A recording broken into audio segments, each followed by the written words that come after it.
رسول اللہ ہے نہیں تو ہم زکوٰۃ کسی اور کو نہیں دیں گے۔ مالک ابن نویرہ جیسے لوگ، ان کی قبیلے کے لوگ کہ جو اللہ پر ایمان رکھتے تھے لیکن وہ زکوٰۃ کو حضرت ابوبکر رضی اللہ تعالیٰ عنہ کو نہیں دینا چاہتے تھے۔ یہ بخاری سے پہلے کے ہیں اور معتبر ہمارے ہاں اہل سنت میں۔ یہ کیا کہتے ہیں؟ مالک ابن نویرہ کی شہادت ہوئی ہے۔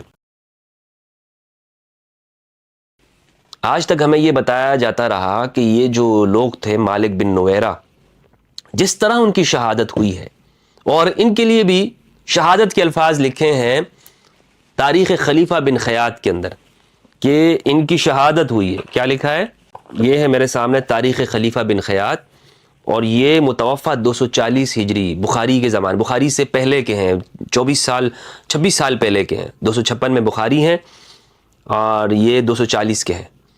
یہ بخاری سے پہلے کے ہیں اور معتبر ہمارے ہاں اہل سنت میں۔ یہ کیا کہتے ہیں؟ مالک ابن نویرہ کی شہادت ہوئی ہے، اور دلیل اس کی یہ ہے کہ مالک ابن نویرہ رضی اللہ تعالیٰ عنہ ان کی دیت حضرت ابوبکر نے ادا کی ہے۔ صحیح سند کے ساتھ آپ کو بیان کرتا ہوں، صحیح سند کے ساتھ۔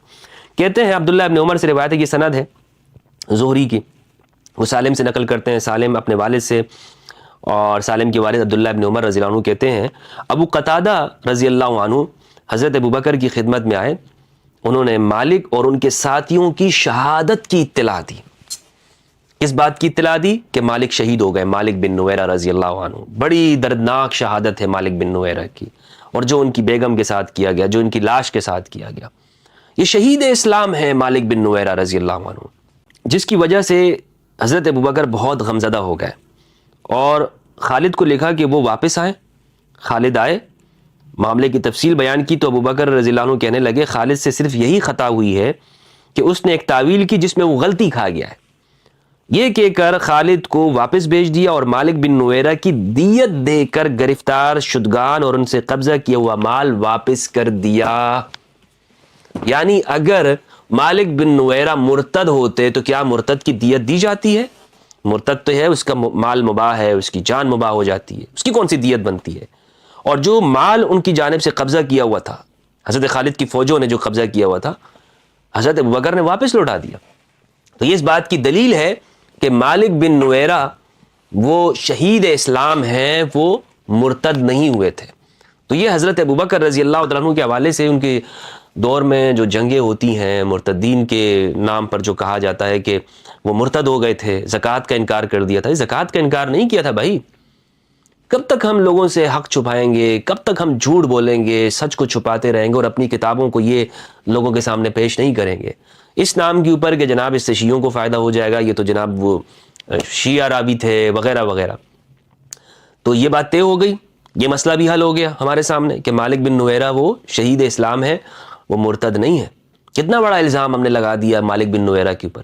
ابن حزم الاندلسی رحمہ اللہ نے المحلہ جلد 11 صفحہ 193 میں مسئلہ نمبر 2104 میں لکھا ہے، وہ کہتے ہیں کہ اہل ردہ کی، مرتدین کی دو قسمیں۔ ایک تو وہ تھے کہ لم یؤمن قط کاصحاب مسیلمہ وسجاع فہؤلاء حربیون لم یسلموا قط لا یختلف احد فی انہم تقبل توبتہم واسلامہم۔ یہ مسیلمہ کذاب والے لوگ، اور یہ حربی لوگ ہیں، حربی مرتد تھے، لیکن ان کی توبہ قبول کی جائے گی۔ دوسرے وہ لوگ ہیں قوم اسلموا ولم یکفروا بعد اسلامہم، دوسرے وہ لوگ ہیں کہ جنہوں نے اسلام تو قبول کیا لیکن اسلام کے بعد کفر بھی اختیار نہیں کیا، لیکن منعوا الزکاۃ من ان یدفعوها الی ابی بکر، لیکن انہوں نے صرف یہ بات انکار کیا تھا کہ ہم زکوٰۃ پر ایمان رکھتے ہوئے کہ ہم اسے حضرت ابوبکر کو ادا نہیں کریں گے، ہم حضرت ابوبکر کو نہیں دینا چاہتے، نہیں ہم ابوبکر کو نہیں دیں گے۔ کیا وجہ ہے؟ وہ نہیں دینا چاہتے حضرت ابوبکر کو۔ وجہ میں نے آپ کو شروع میں بتا دی، وہ یہ کہتے ہیں کہ یہ رسول اللہ کا حق تھا، رسول اللہ کے ساتھ خاص ہے، کیونکہ قرآن کی آیت ہے اور قرآن کی آیت کے مقابلے میں ہم کسی کو نہیں لانا چاہتے، کوئی انسان قرآن کے مقابلے میں نہیں ہے۔ تو ان کا استدلال تو قرآن سے تھا، حسبنا کتاب اللہ، ہمارے لیے اللہ کی کتاب کافی ہے۔ آگے ابن حزم اندلسی رحمہ اللہ کہتے ہیں ولا يختلف الحنفیون ولا الشافعیون فی ان هؤلاء لیس لهم حکم المرتد اصلا، اس پر حنفیوں کا بھی اتفاق ہے، شافعیوں کا بھی اتفاق ہے، کوئی اس میں اختلاف نہیں کرتا کہ یہ جو لوگ ہیں یہ اصلاً مرتد نہیں تھے۔ وَهُمْ قَدْ خَالَفُوا فِعْلَ أَبِي بَكْرٍ فِيهِمْ وَلَا يُسَمِّيهِمْ أَهْلَ رِدَّةٍ، انہوں نے صرف حضرت ابو بکر ان سے اختلاف کیا تھا اور ان کو آپ مرتد نہیں کہہ سکتے۔ اور پھر آگے اشعار بھی ذکر کیے ہیں کہ ہم نے اطعنا رسول اللہ ما کان بیننا فیا لحفنا ما بال دین ابی بکر، ہم رسول اللہ پر ایمان لگتے ہیں، اور یہ اس میں حضرت ابوبکر کے دین کے اوپر نہیں ہے، یہ پورے اشعار ہیں ان کے۔ فہو مقر برسول اللہ صلی اللہ علیہ وآلہ وسلم کما ترا، اس لیے ابن حزم کہتے ہیں کہ آپ کو ان کے اشعار سن کر معلوم ہوگا کہ یہ رسول اللہ کی رسالت کا اقرار کرنے والے ہیں، زکوٰۃ کو ماننے والے ہیں، نماز کو ماننے والے ہیں، لیکن یہ صرف اس بات کو مانتے ہیں کہ ہم رسول اللہ کی حیات میں جیسے رسول اللہ کو دیتے تھے، اور قرآن ہمیں یہ کہتا ہے کہ رسول اللہ ان صدقات کے بدلے میں تمہارے لیے دعا کریں گے، وہ دعا تمہارے لیے سکون اور اطمینان ہے۔ اب کوئی بھی ایسا نہیں ہے کہ جس کی دعا سے ہمیں سکون ملتا ہو، تو ہم اس کو کیوں دیں؟ ہمارے استاد محترم علامہ غلام رسول سعیدی رحمہ اللہ نے شرح صحیح مسلم جلد 1 صفحہ 379 میں اس حدیث کی شرح میں لکھا ہے۔ بخاری کے اندر بھی انہوں نے نعم الباری کے اندر اس کی تشریح کی، اور یہاں پر بھی شرح صحیح مسلم کے اندر وہ لکھتے ہیں جلد نمبر 1 صفحہ 379، انہوں نے نماز کی فرضیت کا اقرار کیا اور زکوٰۃ کی فرضیت اور امام کو زکوٰۃ ادا کرنے کے وجوب کا انکار کیا۔ غور کیجئے، نماز کے فرض ہونے کو مانتے ہیں، زکوٰۃ کی فرضیت کو مانتے ہیں، لیکن صرف کس بات کا اقرار نہیں کرتے کہ امام کو ہم نہیں دیں گے، خلیفہ وقت کو۔ یہ لوگ در حقیقت باغی تھے، کافر نہیں تھے، مرتد نہیں تھے۔ اس زمانے میں ان لوگوں کو باغی نہیں کہا گیا تھا، اور ان کو مرتدین کی سلک میں منسلک کر دیا گیا تھا، یعنی ان کو مرتدین میں شامل کر دیا گیا تھا، باغی نہیں کہا گیا، کیونکہ باغیوں کی اصطلاح حضرت علی بن ابی طالب کے دور میں شروع ہوئی تھی۔ ان میں سے بعض لوگ زکوٰۃ دینا چاہتے تھے، مگر ان کے سرداروں نے انہیں روک دیا۔ یہ بنو یربو کے لوگ تھے، انہوں نے اپنے صدقات جمع کر کے حضرت ابوبکر کو دینا چاہا، لیکن مالک بن نویرہ نے ان کو منع کر دیا، اور ان کے صدقات انہی میں تقسیم کر دیے، زکوٰۃ بھی تقسیم کر دی۔ کون لکھ رہے ہیں؟ علامہ غلام رسول سعیدی رحمہ اللہ شرح صحیح مسلم کے اندر۔ اس سے ایک اور بات بھی ہمیں معلوم ہوتی، اور وہ کیا ہے؟ صحیح بخاری کی روایت ہے 1395، وہ یہ کہ ابن عباس کہتے ہیں کہ معاذ بن جبل کو جب رسول اللہ صلی اللہ علیہ وآلہ وسلم نے یمن کی جانب بھیجا، تو انہیں کہا کہ تم ان کو اس بات کی طرف بلانا، اللہ کی ایک ہونے کی گواہی کی جانب اور میری رسالت کی جانب۔ اگر وہ اس بات کو مان لیتے ہیں تو پھر انہیں نماز کے بارے میں بتانا کہ دن اور رات میں 5 نمازیں ان پہ فرض کی گئی ہیں۔ اگر وہ مان لیتے ہیں تو پھر انہیں زکوٰۃ کے بارے میں بھی بتانا کہ ان کے مال کے اندر زکوٰۃ فرض ہے۔ اس زکوٰۃ کو تؤخذ من اغنیاہم وترد علی فقرائہم، یہ زکوٰۃ ان کے امیروں سے لے کر ان کے غریبوں میں تقسیم کر دی جاتی ہے، یمن والوں سے کہنا۔ اب یہ بخاری کی روایت ہے۔ تو مالک بن نویرہ نے کیا کیا تھا؟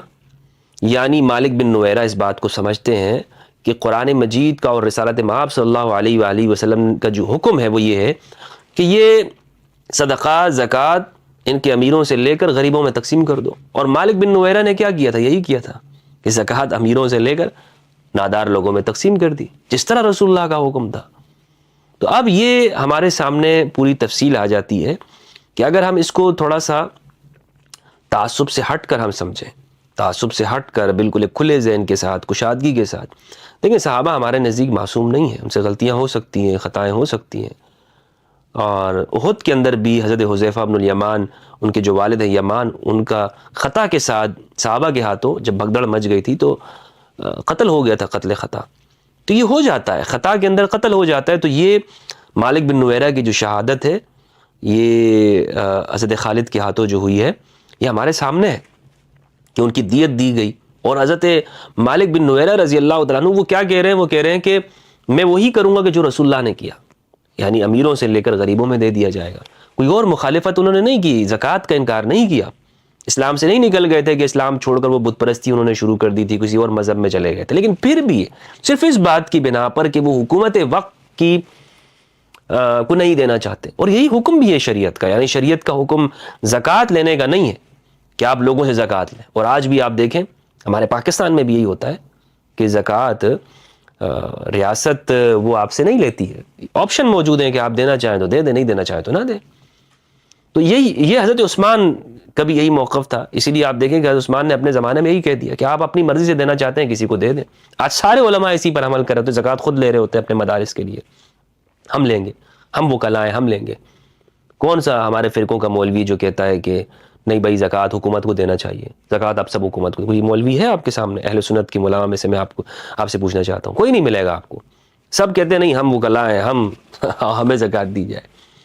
تو حضرت ابوبکر رضی اللہ تعالیٰ عنہ کا جو موقف تھا وہ ایک یعنی کوئی اس کے پیچھے کوئی دین کی اساس اس طرح نہیں تھی کہ قرآن کی آیت ہو، وہ ان کا اپنا ایک قیاس تھا، ایک اجتہاد تھا، ان سے اختلاف انہوں نے کیا، اور ان کے ساتھ بھی قرآن کی آیت موجود تھی، ان کے پاس بھی رسول اللہ کی حدیث موجود تھی، انہوں نے اپنے موقع پہ رکھا۔ تو لہٰذا جو لوگ مالک بن نویرہ کو مرتد کہتے ہیں، دین سے باغی کہتے ہیں، کافر کہتے ہیں، اور ان کے قتل کو جائز کہتے ہیں، انہیں سوچنا چاہیے، خدا کا خوف کرو تم لوگ بھائی۔ 1400 سالوں سے امت ایک شہید کو مرتد کہے جا رہی ہے اور کسی کے کانوں پہ جو ہی نہیں رکھتی، کوئی سوچنے کو تیار ہی نہیں کہ بھائی میں ذرا سوچوں تو صحیح کہ میں ایک شخص ہے جس کا جو قتل ہوا ہے، ناحق مارا گیا ہے، وہ اس بندے کے بارے میں یہ کہتا ہوں۔ تھوڑی بہت تو ہمیں اپنی کتابوں کی جانب توجہ دینا۔ اللہ سبحانہ و تعالیٰ سے دعا ہے کہ پروردگار ہم سب کو قرآن مجید میں تدبر کرنے اور اہل بیت کی معرفت عطا فرمائے۔ والسلام علیکم ورحمۃ اللہ وبرکاتہ۔